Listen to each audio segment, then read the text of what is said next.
Greetings, friends. I am Vitaly Portnikov. The Minister of Foreign Affairs of the Russian Federation, Sergei Lavrov, emphasized that Russia is ready for war with Europe. The head of the Russian Foreign Policy Agency thus continued a whole series of threats addressed to European countries, which we have recently been hearing from the Kremlin.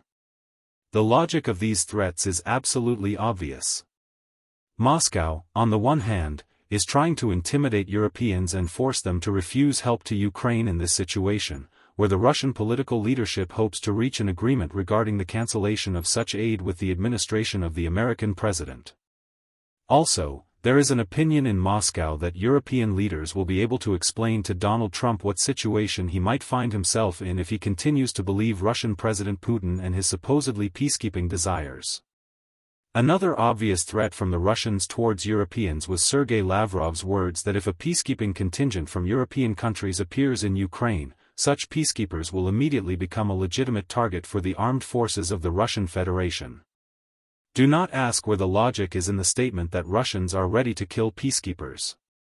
It seems to me that this logic is quite easy to find.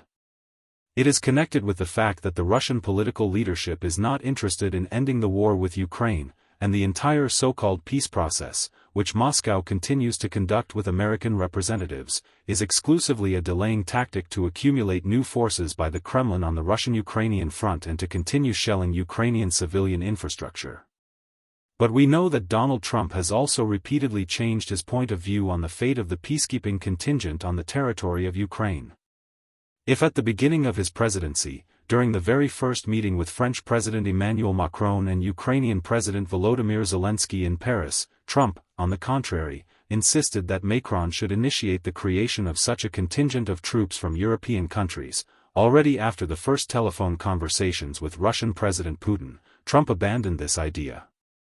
Moreover, he essentially began to block all efforts by European leaders to create a contingent that would guarantee the impossibility of a repeated attack by the Russian aggressor on Ukrainian land.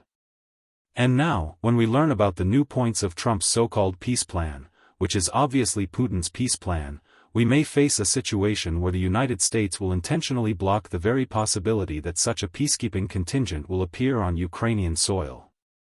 Thus, the presidents of the United States and the Russian Federation, as was to be expected, will act as a united front against Europe. After all, the so-called national security concept of the United States, worked out by American ultra-right specifically for Donald Trump's administration, incredibly resembles the national security strategy of the Russian Federation precisely in the part where it concerns the European continent. Regarding Ukraine as part of Europe, of course, no one will seriously mention it in such a situation. Well, and today's statements by Lavrov before diplomats also testified that the Russian Minister of Foreign Affairs, on the one hand, accuses Ukraine and Ukrainian President Volodymyr Zelensky of dragging out the war, and on the other hand, is completely not tuned into ending the Russian-Ukrainian war and continues to repeat that Russia must achieve all those goals that were planned by Russian President Putin when he announced the so-called special military operation. Along with this, the historical excursion that Lavrov made while talking about the causes of the Russian-Ukrainian war also demonstrates the complete absence of logic, both in this Russian minister and in other criminals from the Kremlin. After all, Lavrov continues to insist that Russia started this inglorious war to protect the so-called Russian-speaking population of the east and south of Ukraine. And I would like to ask, what does protection look like with the constant bombing of those cities where, before the Russian attack, the vast majority of the population continued to speak the language of the empire? What do the barbaric bombings of Mariupol look like, which actually wiped this Ukrainian city off the face of the earth? What do the constant bombings of Kharkiv, Odessa, Kryvyi Rih, Mykolaiv, and other Ukrainian cities, both on the line of fire and further away, look like? The question arises, where is the logic in the assertion that in order to protect a Russian-speaking resident of Ukraine, one must first kill him? And if you fail to kill him, maim him. And if you fail to maim him, deprive him of heat and light. Even if we imagine that Putin, Lavrov, and other representatives of the Russian political leadership, in full compliance with the neo-fascist morality of the state they head, hate those who speak Ukrainian, one would still like to ask, for what purpose are they trying to destroy those who speak Russian? To what extent are there sympathies for the so-called Russian-speaking population of Ukraine, that is, Russified Ukrainians, but obviously also ethnic Russians who also live on Ukrainian land and are forced every day to go down into bomb shelters or die in their own homes from Russian bombs, really a subject of defense for the Russian political leadership?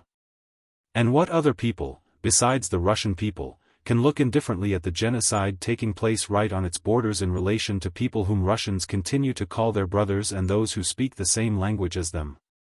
But everything is, as we understand, rhetorical questions. All this Russian-speaking population was always interesting to Moscow only to justify the claims of the Russian political leadership and the Russian people, obviously also, to Ukrainian land, to foreign land.